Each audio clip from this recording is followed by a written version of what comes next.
আপনার আয় অনুষ্ঠানে আমি মৌপি আপনাদের সবাইকে স্বাগত জানাই। চোখ রাঙাচ্ছে কোভিডের তৃতীয় ঢেউ, পাল্লা দিয়ে বাড়ছে কোভিড বিধি না মানার প্রবণতা। এই পরিস্থিতিতে রাজ্যে 30শে জুলাই পর্যন্ত বহাল কোভিড বিধিনিষেধ। লোকাল ট্রেন চালু হচ্ছে না, সপ্তাহে 5 দিন চলবে মেট্রো। অন্যদিকে করা কেন্দ্র কোভিড বিধি ভাঙার ঘটনায় সংশ্লিষ্ট প্রতিষ্ঠান বন্ধ করে দেওয়া যেতে পারে চিঠি দিয়ে রাজ্যগুলিকে প্রস্তাব কেন্দ্রের। এই সমস্ত নিয়ে আমরা আলোচনা করব, কেন এই বেপরোয়া মনোভাব এবং একই সঙ্গে জীবন এবং জীবিকার মধ্যে ব্যালেন্স, ভারসাম্যটা সেটাই বা কিভাবে রক্ষা করা যেতে পারে। আমাদের সঙ্গে আজকে সরাসরি যারা আলোচনায় উপস্থিত রয়েছেন তাদের সঙ্গে পরিচয় করিয়ে দিই। আমাদের সঙ্গে পক্ষ থেকে ডক্টর অর্চনা মজুমদার, সিপিআইএম এর পক্ষ থেকে কলতান দাশগুপ্ত রয়েছেন, এমআর বাঙুর হাসপাতালের সুপার ডক্টর শিশির নস্কর রয়েছেন, অর্থনীতি বিশ্লেষক অনির্বাণ দত্ত এবং আমাদের সঙ্গে আর কিছুক্ষণের মধ্যেই যোগ দেবেন তৃণমূল কংগ্রেস মুখপাত্র সুপ্রিয় চন্দ। আপনাদের সবাইকে স্বাগত জানাই। আমি শুরুতেই আপনাদের দেখাবো যে রাজ্যে 30শে জুলাই অবধি এই কোভিড বিধিনিষেধ, কিছু ছাড় সহ এই কোভিড বিধিনিষেধ সেটাকে এক্সটেন্ড করা হলো, তার মেয়াদ বৃদ্ধি করা হলো। অন্যদিকে করা কেন্দ্রীয় সচিবের চিঠি এসে পৌঁছলো রাজ্যের মুখ্য সচিবের কাছে।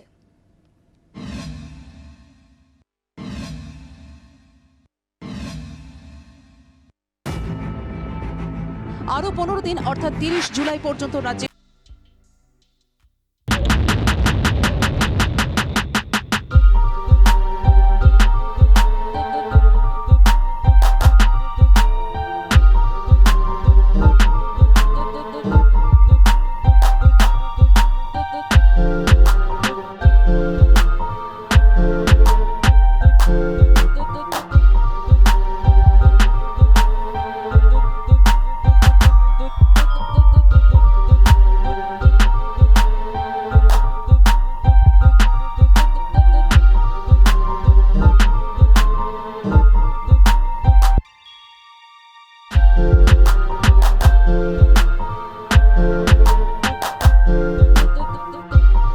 চিঠিতে কেন্দ্রীয় স্বরাষ্ট্র সচিব লিখেছেন, কোভিডের দ্বিতীয় ঢেউ এখনো শেষ হয়নি। এখন বিধি না মানার পরিণতি ভয়ানক। কোনো প্রতিষ্ঠান, আবাসন বা বাণিজ্যিক কেন্দ্রে কোভিড বিধি লঙ্ঘন হলে সেখানে কড়া নিয়ন্ত্রণ জারি করা যেতে পারে। সংশ্লিষ্ট প্রতিষ্ঠানের বিরুদ্ধেও কড়া ব্যবস্থা নেওয়া যেতে পারে।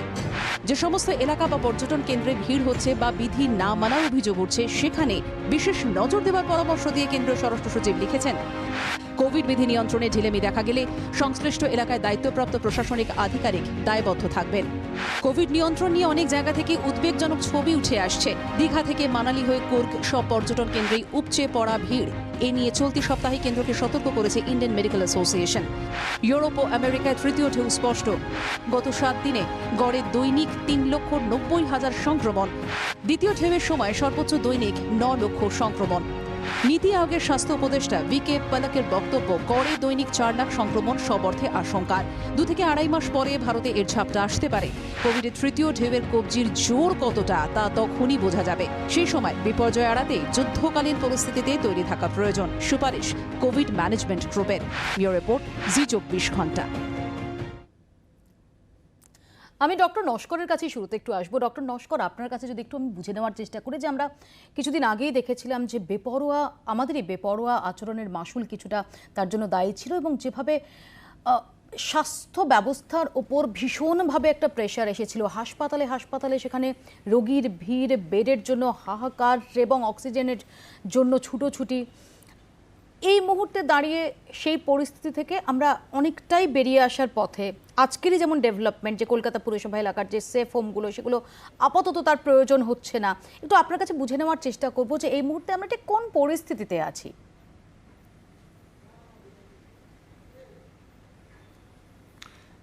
এই মুহূর্তে আপনি যে কথা বললেন সেটাই, যে কেসের সংখ্যা অনেকটাই কমেছে এবং সেটা অনেকটা স্বস্তির জায়গা আমাদের কাছে। কিন্তু পাশাপাশি খুব সতর্কতা অবলম্বন করতে হবে সমাজ এবং সমস্ত মানুষকে।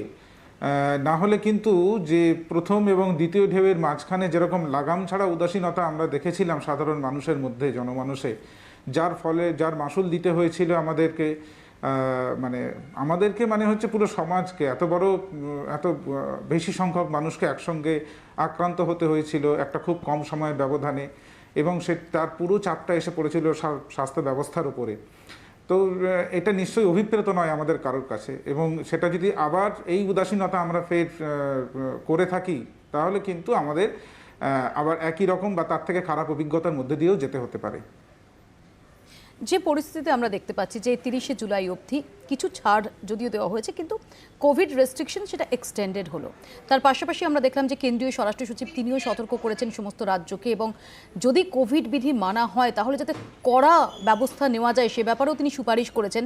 এই প্রয়োজনগুলোর প্রসঙ্গ আসছে কেন? তৃতীয় ঢেউটা সেটা কি অনিবার্য, অবধারিত হয়ে পড়ছে বলেই?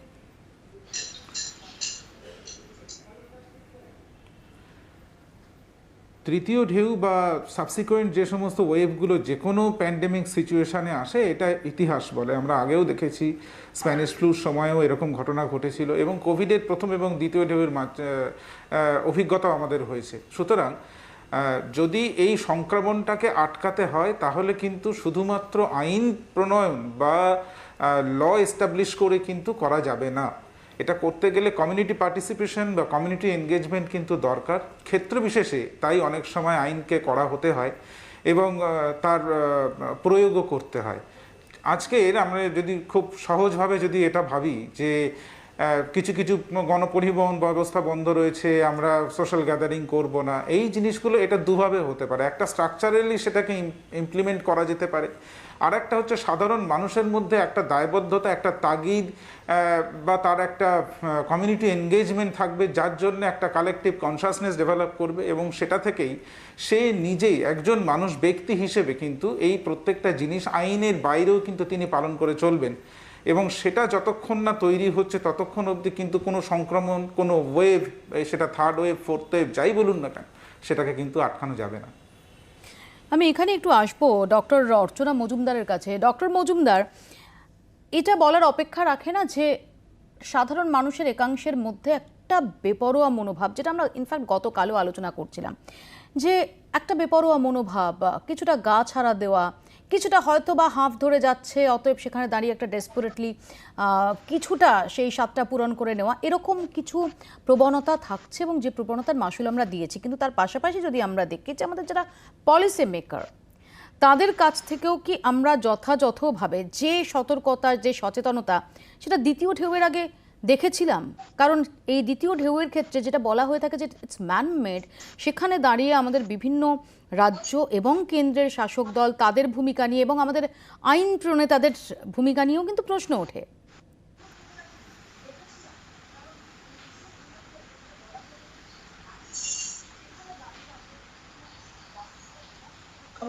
আমার শোনা যাচ্ছে? হ্যাঁ, স্পষ্ট ডক্টর মজুমদার। দেখুন, এখানে সমাজের, সোসাইটিতে প্রত্যেকের যে অ্যাওয়ারনেস সমাজের, সেটা যেমন ভীষণ জরুরি। স্ট্রিক্ট অ্যাডারেন্স টু 5 রুলস, একটা হলো test, track, treat, vaccination and Covid protocol maintain করা। এই জিনিসগুলো রিজিডলি ফলো করা শুধু মানুষের নয়, সমাজের দায়িত্ব এবং সরকারের দায়িত্ব। কিন্তু আমার পশ্চিমবঙ্গে আমি যে সমস্যাটার কথা আবার বলছি, সেটা হলো গভর্নমেন্ট এখানে দুরকম কথা বলছেন, ডাবল স্ট্যান্ডার্ড। সরকার রাজ্যে পশ্চিমবঙ্গ বলছেন যে এখন বাই ইলেকশন করতে হবে, সব নর্মাল, কেস কমে গেছে, তারা ইলেকশন কমিশনের কাছে যাচ্ছেন।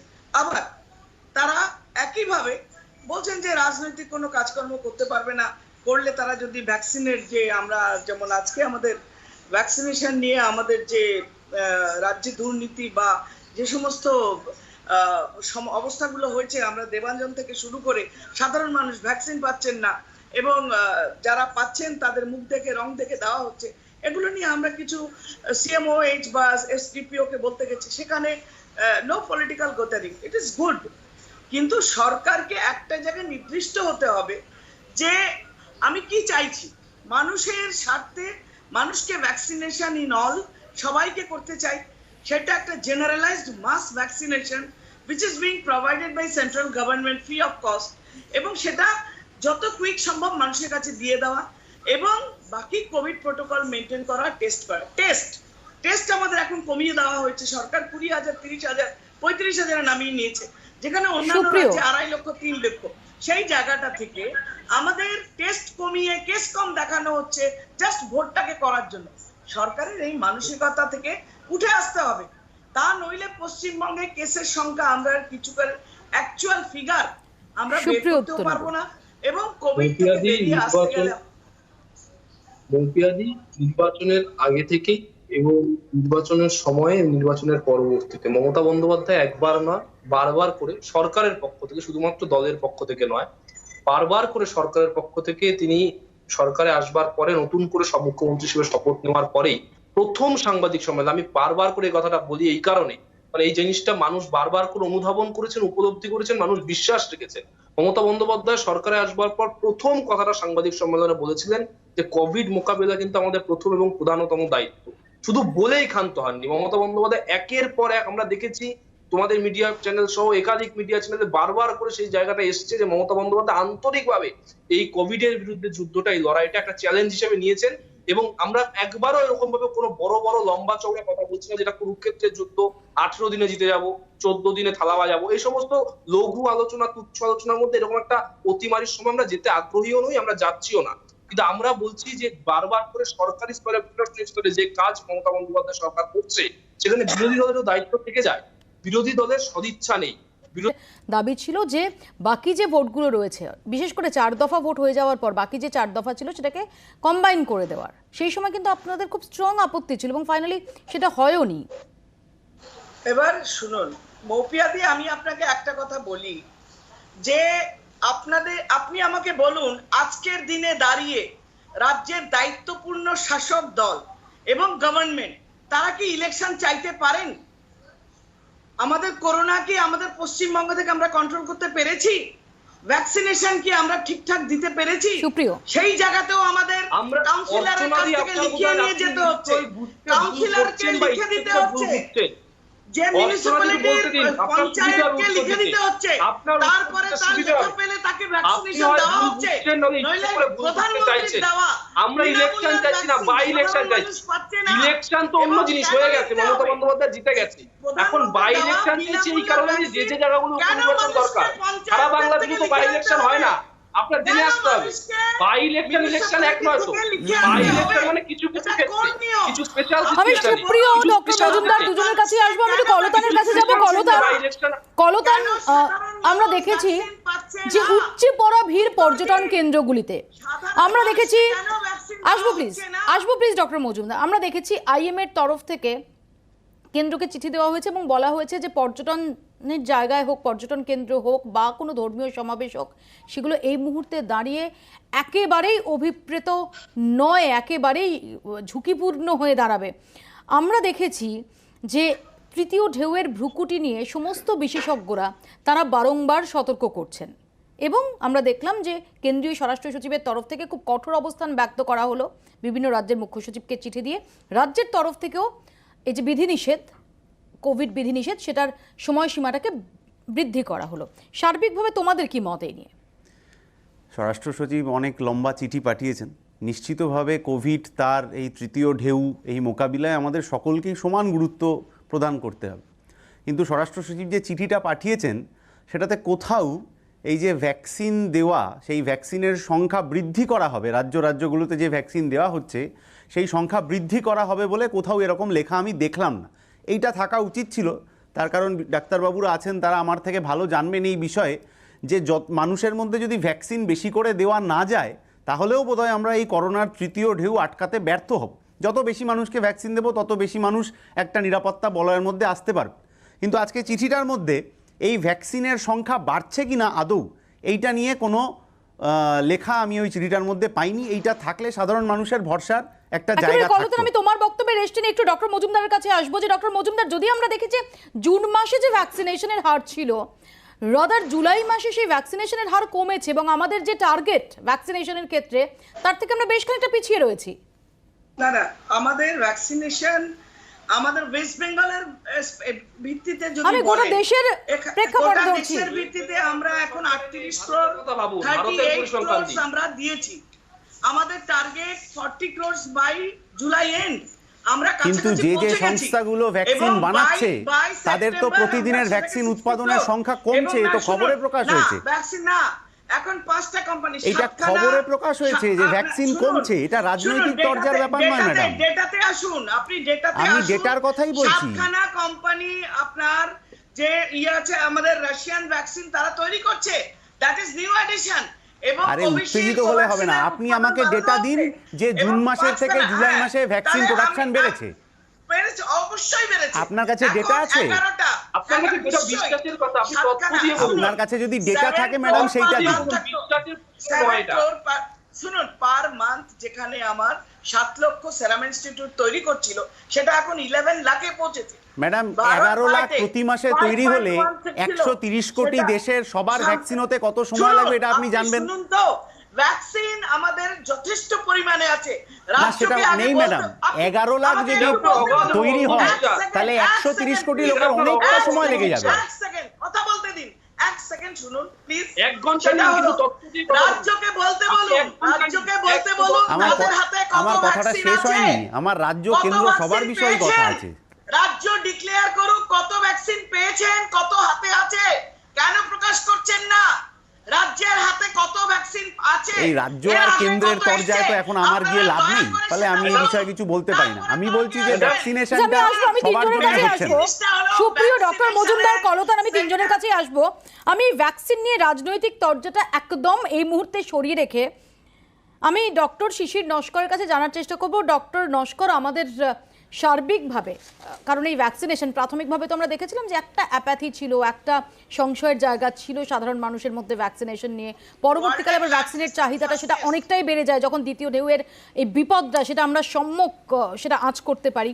এই মুহূর্তে ভ্যাকসিনেশনের পরিস্থিতিটা কি রয়েছে?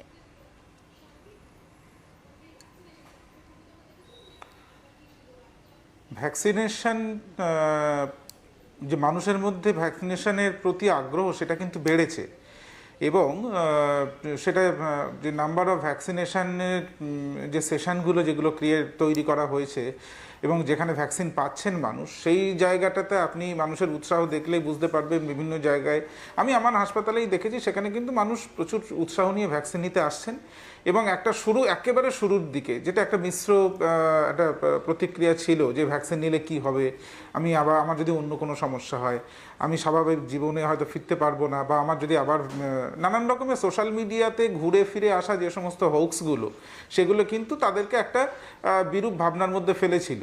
কিন্তু যেটা সেকেন্ড ওয়েভ, আপনি ঠিকই বলছেন একদম, যে সেকেন্ড ওয়েভের যে তীব্রতাটা সেটা কিন্তু মানুষকে একটা জায়গায় গাইড করেছে যে কিছু থেকে এইরকমভাবে মানে হোক্সের পেছনে না দৌড়ে তার থেকে বরং আমরা ভ্যাকসিনগুলো নিয়ে নিই।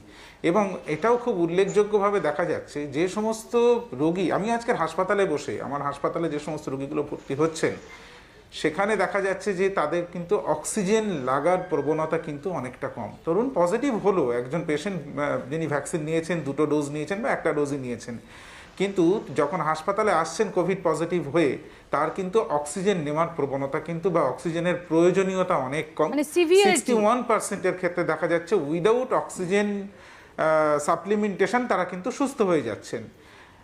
তারপরে যাদের দরকার হচ্ছে তাদেরও ভেন্টিলেশনে যাওয়া বা হায়ার ডিভাইসে অক্সিজেন নেওয়া সেটাও কিন্তু কম, এবং এগুলো কিন্তু খুব ভিজিবল সাধারণ মানুষের কাছেও কিন্তু এটা খুব মানে লক্ষণীয় একটা পরিবর্তন। তাদের যখন বাড়িতে ফিরে যাচ্ছেন সুস্থ হয়ে, তারা বাড়িতে এই ফিডব্যাকটা দিচ্ছেন, তাদের সামহাও মনে হচ্ছে যে আমি ভ্যাকসিনটা নিয়েছিলাম বলে তাহলে আমার কিছু হলো না। তাই ভ্যাকসিনের গুরুত্ব তো অবশ্যই আছে। আমি অনির্বাণের কাছে আসবো। অনির্বাণ, বিধিনিষেধ এক্সটেন্ডেড হচ্ছে, পর্যটন কেন্দ্রগুলিতে ভিড় নিয়ে সেটা নিয়ে উদ্বেগ প্রকাশ করেছেন স্বয়ং প্রধানমন্ত্রী Narendra Modi. But the same time যতবারই এই প্রসঙ্গটা আসে, ঘুরে ফিরে একটা খুব অবভিয়াস প্রসঙ্গ আসে যে বিধিনিষেধের জেরে বহু মানুষ, বিশেষত দিনে আনা দিন খাওয়া মানুষ, তাদেরও তো একটা অনিশ্চয়তার মধ্যে পড়তে হচ্ছে। এবং গত প্রায় 1.5 বছর ধরে এই একের পর এক দফায় দফায় এই পরিস্থিতিটা চলছে, যেটা কি কেউ প্রথম দিকে সম্পূর্ণ লকডাউন ছিল প্রথম ওয়েভের ক্ষেত্রে, পরবর্তীকালে আমরা রেস্ট্রিকশন দেখছি এবার, কিন্তু সেটাও দফায় দফায় এক্সটেন্ডেড হচ্ছে। হওয়াটা খুব স্বাভাবিক, হওয়াটা খুব সঙ্গত, সেটা নিয়ে কোনো সংশয়ের অবকাশ নেই। কিন্তু এই জায়গায় দাঁড়িয়ে অর্থনীতির দিকটা সেখানে কতটা প্রভাব পড়ছে, এই দুটোর মধ্যে ভারসাম্য রক্ষাটা এই মুহূর্তে কতটা ডিফিকাল্ট হয়ে দাঁড়াচ্ছে? দেখুন, এই জীবন ও জীবিকার যে মানে টানাপোড়েন, তাদের মানুষ কিন্তু জীবনকেই এগিয়ে রাখবেন। এটা আমার আপনার মতো প্রত্যেকটা মানুষ নিজের ভালো চাইবেন, নিজের স্বার্থে মানুষ তার জীবনটাকে রক্ষা করবার জন্য প্রথমে প্রাধান্য দেবেন। সরকারেরও ম্যাক্রো লেভেলে সরকারের উচিত যে ভারতবর্ষের এই 4,10,000 লোকের মৃত্যু হয়েছে, আর যাতে মৃত্যু না হয় তাকে এনশিওর করা। এবং ভারতবর্ষের ক্ষেত্রে আমি বলছি এই মানব সম্পদ খুব ইম্পর্টেন্ট, এবং ভারতবর্ষের অর্থনৈতিক উন্নয়নে এই মানব সম্পদের একটা বড় ভূমিকা রয়েছে। এবং আপনি যদি দেখেন প্রথম ঢেউ আর দ্বিতীয় ঢেউয়ের মধ্যে একটা সিগনিফিকেন্ট ডিফারেন্স ছিল, যে এটা কিন্তু কর্মে সক্ষম যে একটা মনুষ্য সমাজ, এই 21 থেকে 60 বছরের মধ্যে যে মিডল এজের যে জনসমষ্টি রয়েছে, সেই জনসমষ্টিকে কিন্তু বেশিভাবে এটাকে অ্যাটাক করা হয়েছিল। এবং এর জন্য আমরা যে মানুষজনকে হারিয়েছি তারাই কিন্তু ভারতবর্ষের অর্থনৈতিক উন্নতিটাকে ত্বরান্বিত করছিল।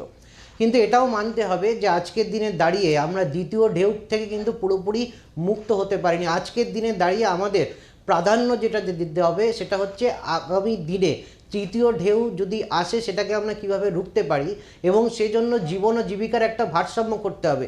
এবং এই ভারসাম্যটা সর্বস্তরে করতে হবে। আমাকে আপনাকে যেরকম নিজের ভালো বুঝে জীবন ও জীবিকার ভারসাম্য করতে হবে, সরকারকেও কিন্তু কিছু সঠিক পদক্ষেপ করে এই জীবন ও জীবিকার একটা ভারসাম্য করতে হবে।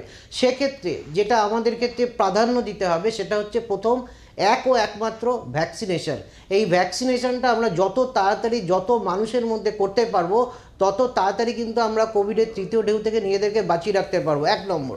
2 নম্বর, আমরা কোভিডের দ্বিতীয় ঢেউয়ের সময় যেটা দেখেছিলাম সেটা হচ্ছে স্বাস্থ্য পরিকাঠামোতে আমাদের যথেষ্ট গাফিলতি ছিল, সেটা বিভিন্ন স্তরে ছিল, সেটাকে যাতে কমিয়ে আনা যায়। এবং সেক্ষেত্রে আমাদের যেটা বেসিক জায়গায় দেখতে হবে সেটা হচ্ছে এই ইন বিটুইন যে টাইম পিরিয়ডটা আমরা পাচ্ছি, সেই টাইম পিরিয়ডটাকে একটা মানে সদুপযুক্ত ব্যবহার যাতে আমরা করতে পারি, এবং সেক্ষেত্রে যাতে সর্বস্তরে একটা মানে প্রত্যেকটা মানে ডিপার্টমেন্টকে এগিয়ে আসতে হবে যাতে এই স্বাস্থ্য খাতে আমরা বিভিন্নভাবে এই স্বাস্থ্য পরিকাঠামোটার উন্নতি করতে পারি। 3 নম্বর, আপনি পর্যটন শিল্পের কথা বলছিলেন। দেখুন, এটা তো মানতে হবে যে কিছু কিছু সেক্টর এই করোনা আবহে খুব ব্যাডলি অ্যাফেক্টেড হয়েছে, এবং তাদের মধ্যে একটা হচ্ছে এই ট্যুরিজম মানে পর্যটন শিল্প।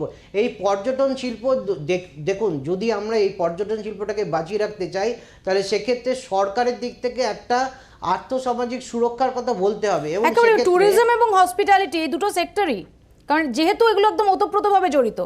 একদম, সেক্ষেত্রে আমরা বলছি আরও স্পেসিফিক কিছু, বিভিন্ন চেম্বার্স কিন্তু এটার জন্য লড়ছে যে আরও স্পেসিফিক কিছু সাহায্য দাও। একটা সাহায্যের কথা বলা হয়েছে যেখানে ঋণ নেওয়ার কথা বলা হয়েছে, যে যারা ট্রাভেল ট্যুরিজমের সঙ্গে যুক্ত আছে সেই সব কোম্পানিগুলো যাতে ঋণ নিতে পারে। কিন্তু ঋণ নিয়ে তো অযথা সেই ঋণের টাকাও তো পরিশোধ করতে হবে। আমরা চাইছি যে প্রত্যেকটা ট্যুরিজম ইন্ডাস্ট্রি মানে ট্যুরিজম ইন্ডাস্ট্রির সঙ্গে যুক্ত মানুষগুলোকে যাতে এই সময় একটা পুনর্বাসন দেওয়া যায়, তাদের অর্থনৈতিক মানে অর্থনৈতিক দুরবস্থার কথা মাথায় রেখে তাদের জন্য কিছু স্পেসিফিক প্ল্যান। এবং আমরা যদি এটা দিতে পারি তাহলে কিন্তু আমরা এই যে এখন রেস্ট্রিকশানগুলো আনছি যে পর্যটন জায়গাতে যাওয়া যাবে না, এগুলো খুব ভালো পদক্ষেপ। আমি বলছি না, কিছু মানুষ মানে নিজেদের সুবিধার্থে ওই পর্যটন শিল্পে গিয়ে পর্যটন স্পটগুলোতে গিয়ে তারা নিজেদের আনন্দ ফুর্তি করবেন, এবং সেটা করতে গিয়ে হয়তো অন্যের সর্বনাশ ডেকে আনবেন। এটা একটা কাম্য অবস্থা নয়। কিন্তু এর সঙ্গে সঙ্গে আমাদেরকে দেখতে হবে ওই শিল্পগুলো যাতে বেঁচে থাকে, তাদেরকে ইন্টারিম পিরিয়ডে কিছু সুবিধা দিয়ে বহু মানুষের রুটি রুজি সেটা জড়িত। অ্যাবসলিউটলি, আমি আসবো এই প্রসঙ্গে আলোচনা এবং দেখাবো আপনাদের যে কোন এলাকায় কোভিড সংক্রমণের হার কীরকম, তার জন্য সার্ভেও করার ব্যাপারে উদ্যোগী হয়েছে রাজ্য সরকার। ছোট্ট একটা বিরতির পর এই প্রসঙ্গে আলোচনায় ফিরছি, দেখতে থাকুন আপনার রায়। কমতে কমতেও বাড়ছে করোনা আবারও। গত 24 ঘন্টায় 1 লাফে 23% বেড়েছে দেশের দৈনিক সংক্রমণ, যার জেরে দ্বিতীয় ঢেউ শেষ হওয়ার আগেই চোখ রাঙাচ্ছে সংক্রমণের তৃতীয় ঢেউ।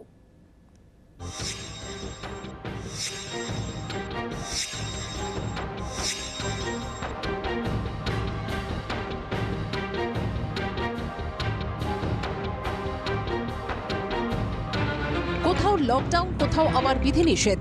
করোনা ঠেকাতে রাজ্যে রাজ্যে কড়াকড়ি। তারপরেও থামানো যাচ্ছে না সংক্রমণের ঊর্ধ্বগতি। কেন্দ্রীয় স্বাস্থ্য মন্ত্রকের পরিসংখ্যান অনুযায়ী গত 24 ঘন্টায় দেশ জুড়ে 38,792 জন কোভিডে আক্রান্ত হয়েছেন। মঙ্গলবারের তুলনায় 1 লাফে 23% বেড়েছে সংক্রমণ। নতুন সংক্রমণে প্রায় 80% দেশের 90টি জেলায়। 73টি জেলায় সংক্রমণের হার 10%-এর বেশি। সংক্রমণের নিরিখে চিন্তায় রেখেছে মহারাষ্ট্র, কেরল, কর্ণাটক, তামিলনাড়ু ও অন্ধ্রপ্রদেশ। চলতি বছরের মার্চ এপ্রিল এমনকি মে মাসের তুলনায় পরিস্থিতি অনেকটা স্বাভাবিক হয়েছে ঠিকই, কিন্তু প্রশাসনিক কড়াকড়ি একটু আলগা হতে আবারও বেপরোয়া আম জনতা। দূরত্ববিধি তো দূরের কথা, মাস্কও দেখা যাচ্ছে না অনেকের মুখে। সংক্রমণ কমতেই পাহাড়, সমুদ্র, জঙ্গলে ভ্রমণার্থীদের ভিড় নিয়ে আশঙ্কা প্রকাশ করেছেন খোদ প্রধানমন্ত্রী নরেন্দ্র মোদী। দেশের মতো এ রাজ্যেও মানুষের বেপরোয়া মনোভাব স্পষ্ট। কড়াকড়ির মধ্যেও দার্জিলিং থেকে দীঘা ভিড়ে ভিড়। স্বাস্থ্য দফতরের পরিসংখ্যান অনুযায়ী গত 24 ঘন্টায় রাজ্যে নতুন করে আক্রান্ত 831 জন। করোনা সংক্রমণে মৃত 14। সংক্রমণে উত্তর 24 পরগনা ও কলকাতার পরেই রয়েছে দার্জিলিং। রাজ্যে মঙ্গলবারের তুলনায় বুধবার সংক্রমণ ও মৃত্যু কমেছে ঠিকই, কিন্তু চিকিৎসকদের আশঙ্কা জনসচেতনতা না বাড়লে কোভিডের তৃতীয় ঢেউ রোখা কার্যত অসম্ভব। সেক্ষেত্রে আবারও ফিরে আসবে মৃত্যু মিছিলের ভয়ঙ্কর ছবি। ব্যুরো রিপোর্ট, জি 24 ঘন্টা। ডক্টর নস্করের কাছে এখানেই যাবো। যে আমরা দেখছি যে ঠিকই কোভিড গ্রাফ নিম্নমুখী। আমরা যেভাবে দেখছিলাম যে দিনে 4 লাখ অবধি সংক্রমণের সংখ্যাটা পৌঁছে গিয়েছিল, সেখানে দাঁড়িয়ে অনেকটাই স্বস্তির। কিন্তু তেমনি দ্বিতীয় ঢেউয়ের ক্ষেত্রে তো আমরা দেখেছি যে প্রথম ঢেউয়ের যে মৃত্যু হার ছিল তার থেকে দ্বিতীয় ঢেউয়ের মৃত্যু হার এবং যে সিভিয়ারিটি, সেই সিভিয়ারিটিও অনেকাংশে বেশি ছিল এই দ্বিতীয় ঢেউয়ে।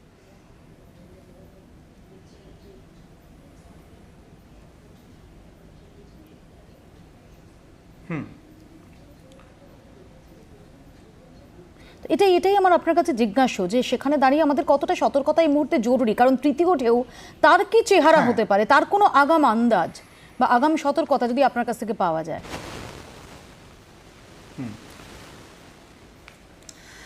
নিশ্চয়ই, যেটা একটু মানে যে আইনি ব্যবস্থার অথবা যদি প্রশাসনিক যে প্রশাসনিক যে একটু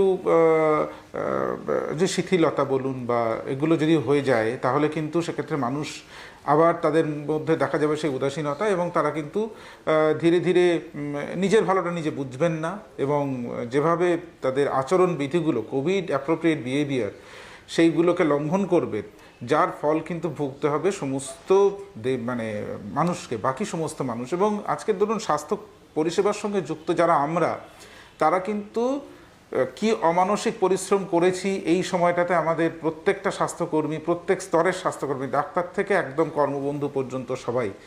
তো এইটা তো ভিজিবল না সাধারণ মানুষের কাছে। সাধারণ মানুষের কাছে যেটা ভিজিবল হয়ে আছে যে আমার বাড়িতে কেউ অসুস্থ হয়েছেন কিনা এবং তিনি সুস্থ হয়েছেন কিনা। কিন্তু এই সুস্থ হওয়া অথবা তার না সুস্থ হয়ে তার মৃত্যু হওয়া, এইটাই কিন্তু তাকে ঠিক করে দিচ্ছে তার পরবর্তী আচরণবিধিগুলো কি হবে, যেটা হওয়াটা একেবারেই বাঞ্ছনীয় নয়। আচরণবিধিটা হওয়া উচিত কোভিড অ্যাপ্রোপ্রিয়েট বিহেভিয়ার অনুযায়ী, এবং সেটা সত্যি মানে আমার অন্তত একজন ডাক্তার হিসেবে সাধারণ মানুষের কাছে এটা আবেদন যে আপনি ভুলে যান আগামী দিনগুলোতে আপনি কতটা এই শিথিলতা আপনি ফলো করবেন, সেটা আপনি দয়া করে ভুলে যান।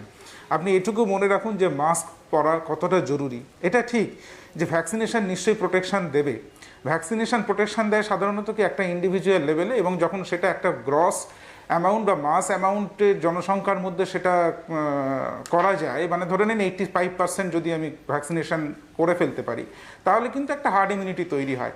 কিন্তু ব্যক্তিগত স্তরে আমি যতক্ষণ পর্যন্ত সেই হার্ড ইমিউনিটির ছাতার তলায় আসতে না পাচ্ছি, আমার কাছে একটাই রাস্তা, মাস্ক পরা এবং কোভিড আচরণ বিধিগুলো মেনে চলা। চারিদিকে যদি আমরা এইরকমভাবে সবাই দল বেঁধে একসাথে গিয়ে মাস্ক খুলে হৈ হৈ করতে থাকি, পাহাড়ে ভিড় করি, সমুদ্রে ভিড় করি, হোটেলে ভিড় করি, তাহলে কিন্তু সেটা অত্যন্ত দুঃখের এবং মানে আমাদের কাছে তো খুবই কষ্টের। আমি এখানেই সুপ্রিয় চন্দ্রের কাছে আসবো। সুপ্রিয়, যদি আমরা দেখি যে একাধিক নেতা, আমি শুধুমাত্র এ রাজ্যের শাসক দলের বলছি না, বিভিন্ন সময় বিভিন্ন রাজনৈতিক ক্রিয়াকলাপ, যদিও সমস্ত রকমের রাজনৈতিক সমাবেশ বন্ধ, কিন্তু অনেক সময় এমন কিছু চিত্র আমরা দেখছি যে বিভিন্ন নেতা, তাদের যে ভূমিকা সেটা খুব স্বস্তিদায়ক হচ্ছে না, বরং তাদের তো একটা নজির সৃষ্টি করার কথা, নজির একটা স্থাপন করার কথা, যাদের দেখে সাধারণ মানুষ তারা আরও বেশি করে শিক্ষা নেবেন। কিন্তু বেশ কিছু নেতাকে তার উল্টো পথে হাঁটতে দেখা যাচ্ছে।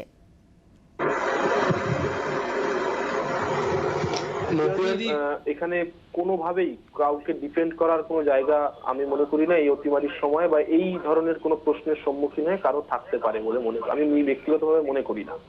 এবং আমি দলগতভাবে বলতে হলে আমি খুব গর্বের সঙ্গে বলছি যে নিশ্চিতভাবে কিছু উদাহরণ রয়েছে, কিছু ব্যতিক্রম বলবো না, কিছু উদাহরণ বলবো, বেশ কিছু উদাহরণ রয়েছে, সব দলই রয়েছে, কিন্তু সমাজবদ্ধ জীব হিসেবে রাজনীতিতে যারা কাজ করেন বা ক্রীড়া ক্ষেত্রে যারা কাজ করেন, চলচ্চিত্রে যারা কাজ করেন, তারা তো কোনো সমাজের বাইরে নয়। ফলে সমাজবদ্ধ মানুষের তার যে প্রতিফলন সেটা প্রতিটা ক্ষেত্রেই পড়বে। এবং যে কথা ডাক্তারবাবু খুব প্রাঞ্জল ভাষায় স্পষ্ট করে বলছিলেন যে মানুষের মধ্যেই দীর্ঘ অতিমারির কারণেই হোক বা বেশ কিছু কারণেই হোক, প্যান্ডেমিক সিচুয়েশন হলে এটা আমরা আগেও দেখেছি ওয়ার্ল্ড হিস্ট্রিতে, যে বারবার করে মানুষের মধ্যে বেলাগাম বা শিথিলতার প্রতি একটা অমোঘ আকর্ষণ সেটা কিন্তু বারবার করে চলে আসছে, যেটা একেবারেই কাঙ্ক্ষিত নয়। এবং এই জায়গায় এই কথা তো আমরা বারবার করে সব রাজনৈতিক দল থেকেই বারবার করে মানুষের কাছে গিয়ে পৌঁছে বলার চেষ্টা করছি যে আতঙ্ক নয় সচেতনতা।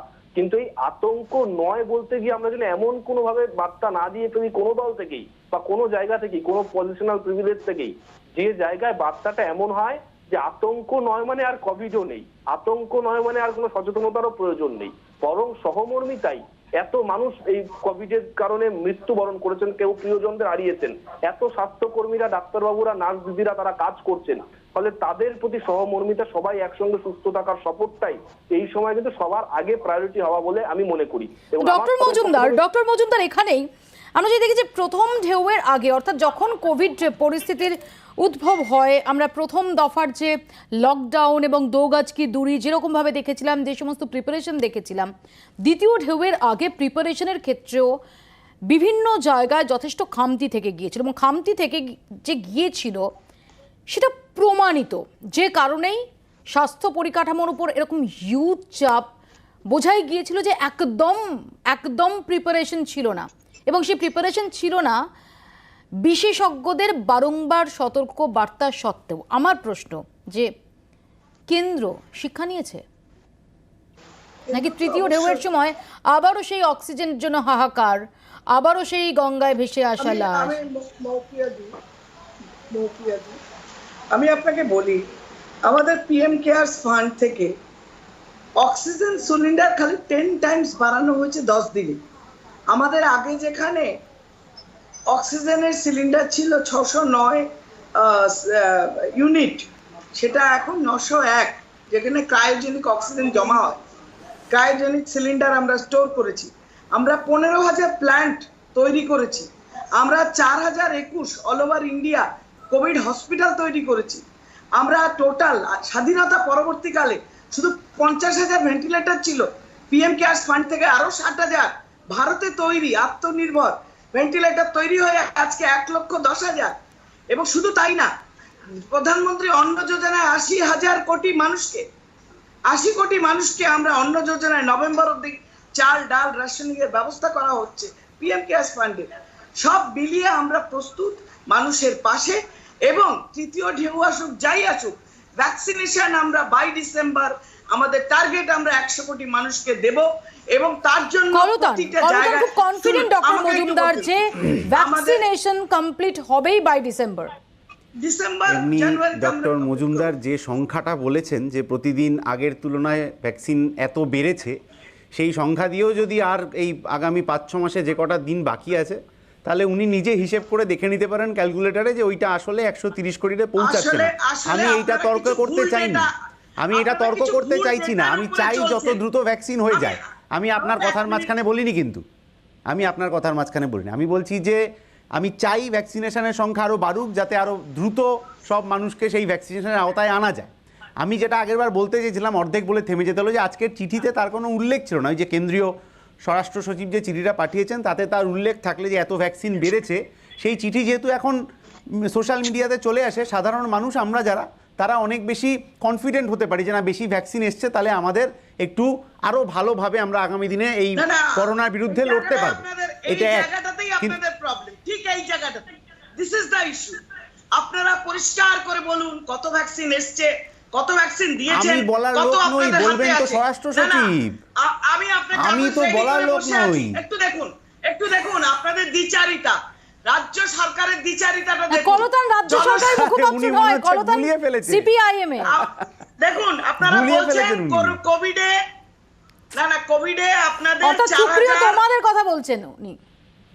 আমাকে যদি না বলতে দেন না না, আপনাকে বলতে দিচ্ছি ডক্টর মজুমদার। আমি শুধু ধরিয়ে দিলাম যে কলতান যে আপনার উদ্দেশ্যে বলছিল, বলছেন কলতান হচ্ছে vaccine নেই। রাজ্য সরকারের নয়, কলতান সিপিআইএম এর মুখপাত্র। না না, যেখানেই হোক আমাদের উদ্দেশ্য হলো আমাদের সিস্টেমের মধ্যে স্বচ্ছতা আনা, ক্লারিটি। আমাদের একদম দেশবাসীকে পরিষ্কার হতে হবে যে আমরা কত ভ্যাকসিন এসছে, কত ভ্যাকসিন পশ্চিমবঙ্গে আমাদের দেওয়া হয়েছে, কত ভ্যাকসিন নষ্ট হয়েছে, কত ভ্যাকসিন ডক্টর মজুমদারকে আমি একটা প্রশ্ন করব। ডক্টর মজুমদার, আপনি বলার আগে আমার একটা প্রশ্ন শুনে নিন, তাহলে আপনার বলতে সুবিধা হবে। মুখোমুখি হয়ে গেলেই তো হয়ে যায়। দেখুন আমাদের পশ্চিমবঙ্গে জনসংখ্যা কত? 24 ঘন্টা কোথাও গিয়েছে নাকি এরকম যে প্রধানমন্ত্রী মতিয়াদি, উনি শুনতে পাচ্ছেন না? আমি তোমাকে প্রশ্নটা করে দিই। উনি যে সংখ্যাটা বলেছেন সেই সংখ্যায় 100 কোটিতে পৌঁছাবে ভ্যাকসিন, তাহলে কত দিন লাগবে সেইটা ওনার জানলেই হয়ে গেল, আর বাড়তি বিতর্কের অবকাশ নেই। আমাদের মুখ্যমন্ত্রী তো প্রতিদিন করছেন, প্রায় প্রতিদিন ডে টু ডে মনিটরিং এর মাধ্যমে। আপনি জেনে রাখুন, আপনার টিভি দেখা সম্ভব হয় না, আপনার টিভি দেখা সম্ভব হয় না, আপনি শুনে রাখুন। আরে ডে টু ডে মনিটরিং হচ্ছে, ডে টু ডে নবান্নে মনিটরিং হচ্ছে প্রতিদিন নিয়মিত ভাবে। প্রধানমন্ত্রী, স্বরাষ্ট্রমন্ত্রী, কেন্দ্রীয় সরকার থেকে কেউ রাজ্যে ভ্যাকসিন নেই, মানুষকে দিতে পারছেন না, রাজ্যের ইনফ্রাস্ট্রাকচার নেই, প্রাইভেট হাসপাতালের যেগুলো কর্পোরেটের জন্য নির্ধারিত সেইখানে বাংলার মানুষ রাজ্যে ভ্যাকসিন নিচ্ছেন। ডক্টর মজুমদার, ডক্টর মজুমদার, আমার একটা প্রশ্ন। রাজ্য সরকারের সার্ভে দেখলে দেখা যাবে। ডক্টর মজুমদার, একটা প্রশ্ন, আপনি একটু শুনে নিন। 50-এর কম সংক্রমণ নেমে এসেছে এমন। ডক্টর মজুমদার, একটু শোনার অভ্যেস করুন, প্রশ্নটা শুনে নিন। আগে কাচের ঘরে বসে ঢিল ছোড়ার অভ্যাসটা খুব খারাপ। এক সেকেন্ড, কলতানের প্রশ্ন রয়েছে ডক্টর মজুমদার আপনার উদ্দেশ্যে। ডক্টর কলতান, মজুমদার, আপনি কথার মধ্যে বলেছেন বেসরকারি হাসপাতালে দেওয়ার জন্য যে ভ্যাকসিন এসছে সেগুলোর হিসেব থাকছে না। আমি বলছি যে পিএম কেয়ার ফান্ড থেকে যদি এতই পিএম কেয়ার ফান্ডটা কাজের হয়, তাহলে এই গোটা ভ্যাকসিনেশন প্রসেসটাই ফ্রিতে কেন করা গেল না? বেসরকারি হাতে ছাড়া মানেই তো সেটা একটা নির্দিষ্ট ইকোনমিক স্ল্যাবের ওপরের লোক পাবেন। যদি গরিব মানুষকে আরো দ্রুত ভ্যাকসিন দেওয়ার ব্যবস্থা পিএম কেয়ার ফান্ড থেকে করা যেত, তাহলে গোটা ভ্যাকসিনেশন প্রসেসটাই যদি ফ্রিতে সেন্ট্রাল গভর্নমেন্ট দিতে পারতো, তাহলে তো গোটা দেশের 130 কোটি মানুষেরই ভালো হতো। একদম কলতান বাবু, আপনার কথা আমি উত্তর দেওয়ার জন্য একেবারে প্রস্তুত। আপনি আমার মুখের কথা টেনে নিয়েছেন। সারা ভারতবর্ষের প্রতিটি রাজ্যে, প্রত্যেকটা জায়গায় প্রতিটি অ্যাডাল্ট ভারতীয়, প্রাপ্তবয়স্ক ভারতীয় বিনামূল্যে ভ্যাকসিন পাচ্ছেন, যে ভ্যাকসিন কেন্দ্রীয় সরকার দিয়েছে। মানে পশ্চিমবাংলা ছাড়া কোথাও ভ্যাকসিন কিনতে হচ্ছে না। পশ্চিমবাংলায় মানুষ শুধুমাত্র প্রাইভেট জায়গাগুলোতে কর্পোরেটদের জন্য নির্ধারিত। আজকে বিহারে 1% প্রাইভেট ভ্যাকসিনেশন, আজকে কর্ণাটকে 3% প্রাইভেট ভ্যাকসিনেশন, পশ্চিমবঙ্গে 20%। সুপ্রিয় কি আছে শোতে না চলে গেছে? আছে সুপ্রিয়, এটার উত্তর তো তোমাকে দিতে হবে। আপনারা প্রাইভেট ভ্যাকসিনেশন সেন্টারগুলো ব্যবহার করছে, পশ্চিমবঙ্গের প্রাইভেট ভ্যাকসিনেশন সেন্টার পুরো সেই কারণে হচ্ছে পুরোপুরি বেসলেস কমেন্ট। তার কারণ হচ্ছে পুরোপুরি বেসলেস কমেন্ট অর্চনা ম্যাডাম, আপনি শুনে নিন একটু। সেটা হচ্ছে পুরোপুরি আপনার বেসলেস কমেন্ট। তার কারণে কোথায় কোন পার্সেন্টেজ, কোথায় কোন শতাংশ প্রাইভেটে, কোথায় কি হচ্ছে সেটা পরের কথা। প্রথম কথা হচ্ছে কেন্দ্রীয় সরকার এতদিন কি নাকে সর্ষের তেল দিয়ে ঘুমোচ্ছিল? এক।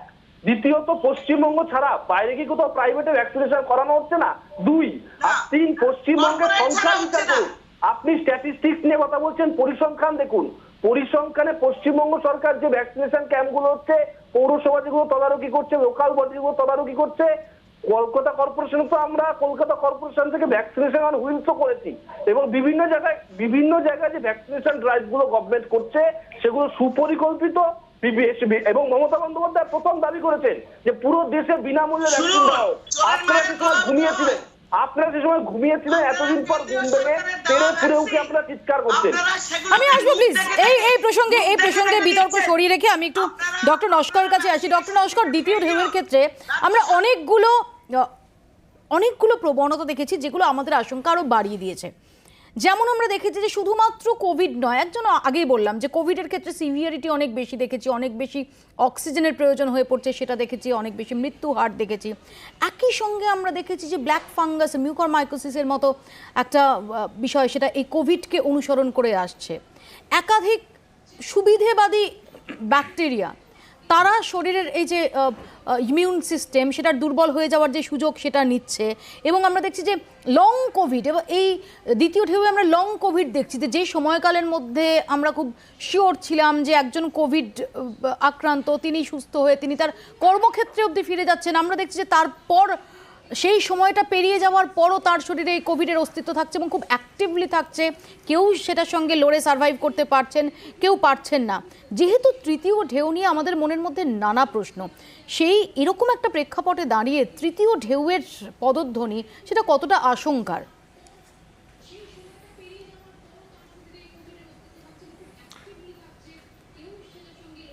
তৃতীয় ঢেউতে সবচাইতে বড় আশঙ্কার এটাই হবে যে যদি সংখ্যাটা আবার, আক্রান্তের সংখ্যা যদি আবার দ্বিতীয় ঢেউয়ে যতগুলো হয়েছিল তার গুণিতক হারে বেড়ে যায়, সেটাই হচ্ছে সবচাইতে বড় আশঙ্কার। কারণ ডিজিজ প্যাথোলজি অনুযায়ী যে সমস্যার মধ্যে দিয়ে প্রথম এবং দ্বিতীয় ফেজে কোভিড আক্রান্ত ব্যক্তিরা পাস করেছিলেন, ঠিক সেই একই রোগ বা তার সেই মতোই চলবে। কিন্তু সংখ্যাটা হচ্ছে সবচাইতে গুরুত্বপূর্ণ। যে সংখ্যাটা কিন্তু নির্ভর করে আছে শুধুমাত্র ভ্যাকসিনের জন্য নয়, আমি আবারও বলছি, শুধুমাত্র ভ্যাকসিন নিয়েই কিন্তু এই সংখ্যাটাকে ইমিডিয়েটলি কমাতে পারবো না। কারণ ভারতবর্ষের মতো এত বড় একটা দেশ, একসাথে সমস্ত মানুষের ভ্যাকসিন করতে গেলে একটু সময় নিয়ে আমরা সেই ভ্যাকসিনগুলো পাচ্ছি, এবং যেভাবে পাচ্ছি সেইভাবে ভ্যাকসিনেট করে চলেছি আমরা। কিন্তু সবচাইতে বড়, যেহেতু এটা রেসপিরেটরি ভাইরাস, আমি বারবার মনে করিয়ে দিই সবাইকে, এই চ্যানেলের মাধ্যমে আমি সমস্ত দর্শকদেরকে একটু আবেদন, যেহেতু এটা রেসপিরেটরি ভাইরাস এবং এটার সবচাইতে সহজতম উপায় হলো মাস্ক ব্যবহার করা, তাই মাস্ক ব্যবহার করে এই রোগটা শুধু মানে নিজের শরীরে আটকাতে পারলাম তাই না, আমার এই যে লং কোভিডের হাত থেকে আমি রক্ষা পেলাম। লং কোভিডটা কি? লং কোভিডটা হচ্ছে কোভিড হয়ে যাওয়ার পরে যে শরীরের মধ্যে তার যে সমস্ত টক্সিন মেটেরিয়ালগুলো তৈরি হয়ে রইল, তার সুদীর্ঘ দিন ধরে তার যে প্রভাবগুলো চলতে থাকবে, বিভিন্ন অঙ্গ প্রত্যঙ্গের উপরে তার প্রভাব পড়তে থাকবে। সবচাইতে বড় ভয়েরটা আমি একটু এই প্রসঙ্গে বলে রাখি, সেটা হচ্ছে যে একটা আপনারা শুনেওছেন যে multi organ inflammatory syndrome for adult and multi organ inflammatory syndrome for children, MISA। সেটা কি?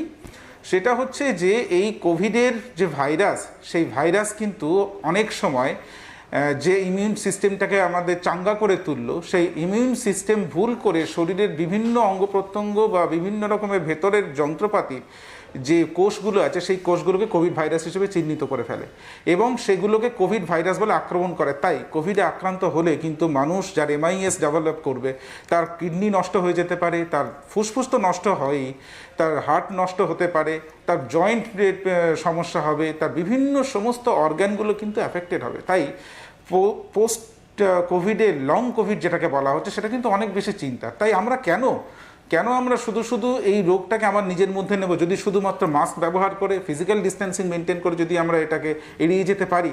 ভ্যাকসিন আসুক, ভ্যাকসিন তো সময়ের পর আমরা পাবো, একজন পাবে। এখন অনেক লোক ভ্যাকসিন পেয়ে যাচ্ছেন, অনেকেই পাচ্ছেন, তাদের নিজেদের মধ্যে ইমিউনিটি গ্রো করছে।